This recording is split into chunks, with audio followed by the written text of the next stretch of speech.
Okay, so I am here to do my kitchen setup, my cutting board setup. So I have my peeler here, I have my steel, and I have my knife. I also have a clean and sanitized rag. I didn't have my red and green buckets, but I do have the Sanitabs now. And I will definitely bring home some red and green buckets from work. I'm in the process of calibrating my thermometer. Yeah, so here we go. I put it in that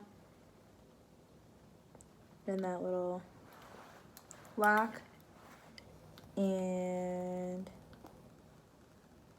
I'm almost at 32.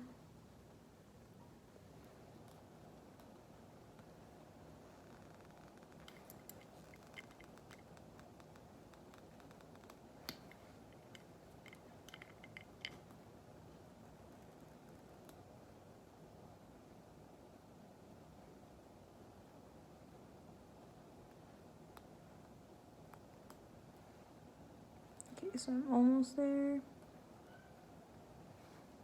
Alrighty, and I think I got it, so I will show you. I think you can see kinda a little bit. It is at the 32. So yeah. Alrighty. That is my video.